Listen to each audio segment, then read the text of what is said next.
आखिर क्यों गोरखपुर में मुस्लिम परिवार करते हैं दशहरे का इंतजार? सीएम योगी ने ऐसा क्या कर दिया? हिंदुओं के त्योहार दशहरे में मुसलमानों की जरूरत क्यों? दशहरे पर ऐसा क्या करते हैं मुसलमान? न मुसलमानों का राम से कोई मतलब, न रावण से कोई लेना देना, फिर आखिर मुसलमानों को दशहरे का क्यों रहता है इंतजार? विजयदशमी सनातन परंपरा से जुड़ा हुआ त्योहार है जो लंबे वक्त से मनाया जा रहा है, जिसमें भगवान श्री राम ने रावण पर विजय प्राप्त की थी और उसे ही विजयदशमी के तौर पर मनाया जाता है। इसके बाद जब भगवान श्री राम अयोध्या लौटे थे तो उस दिन पूरी अयोध्या जगमगाने लगी थी और उसे दिवाली के त्योहार पर मनाते हैं। पूरे देश में दशहरे का पर्व बड़े ही धूमधाम से मनाया जाता है। रावण दहन होता है, उत्साह देखने को मिलता है। ऐसा ही उत्साह गोरखपुर में भी देखने को मिलता है जब पूरे शहर में शोभा यात्रा निकाली जाती है। गोरक्ष पीठ की तरफ से दशहरे पर शोभा यात्रा निकालने की पुरानी परंपरा है और गोरक्षा पीठाधीश्वर होने के नाते सीएम योगी आदित्यनाथ इस शोभा यात्रा का संचालन करते हैं, यानी शोभा यात्रा में सबसे आगे चलते हैं और पूरे शहर में शोभा यात्रा निकाली जाती है। इस दौरान योगी आदित्यनाथ एक मुख्यमंत्री के तौर पर नहीं बल्कि गोरक्षा पीठाधीश्वर और महंत के तौर पर गोरखपुर में घूमते हैं। लेकिन सवाल उठता है कि आखिर दशहरे का मुसलमानों को इंतजार क्यों रहता है? दशहरे का मुसलमानों से क्या है कनेक्शन? गोरखपुर में क्या चलती है कोई अलग परंपरा? ये सवाल हर बार पूछा जाता है कि जब दशहरे के त्योहार से मुसलमानों का कोई लेना देना नहीं है तो फिर गोरखपुर में मुसलमानों को दशहरे का इंतजार क्यों रहता है?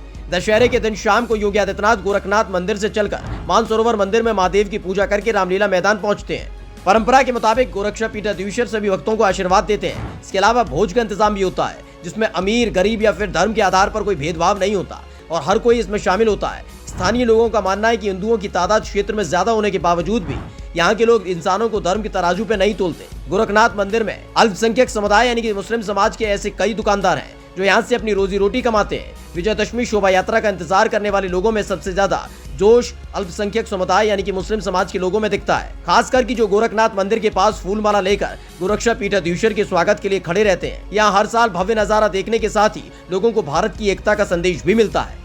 गोरखपुर में दशहरे पर मुस्लिम परिवार को मिलती है बड़ी जिम्मेदारी। बिना मुस्लिम परिवार के दशहरा मनाना होगा मुश्किल।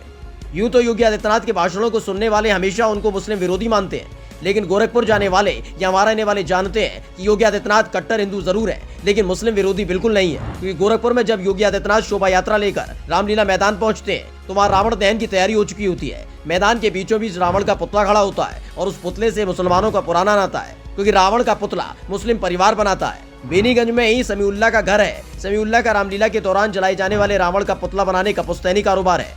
हालांकि अब समीउल्लाह नहीं है, लेकिन उनके बेटे मुन्नू और पोते अफजल आज भी महानगर में होने वाली रामलीलाओं के लिए रावण और मेघनाथ का पुतला, रावण दरबार और अशोक वाटिका का निर्माण करते हैं। शहर की सभी रामलीलाओं के लिए रावण पुतले यही बनते हैं। मुन्नू और अफजल ने मिलकर इस समय 5 रावण, मेघनाथ के पुतले, रावण दरबार और अशोक वाटिका का निर्माण किया है। शहर में कई जगहों पर इनके बनाए गए किरदार दूर दूर तक जाते हैं। परिवार पूरे साल इन त्योहारों का इंतजार करता है ताकि आय की चिंता खत्म हो सके और साल भर जीवन यापन किया जा सके। रावण का पुतला बनाने वाले मुन्नू का कहना है कि अल्लाह और भगवान का शुक्र है कि हमारी कारीगरी कई पीढ़ियों से चली आ रही है और हर बार हम अपनी कलाकारी आम लोगों तक पहुंचा पाते हैं। गोरखपुर में दशहरे से मुसलमानों का ये कनेक्शन कैसा लगा कमेंट बॉक्स में जरूर बताएं और पेज को लाइक और सब्सक्राइब करना ना भूलें। Special desk India 7 now.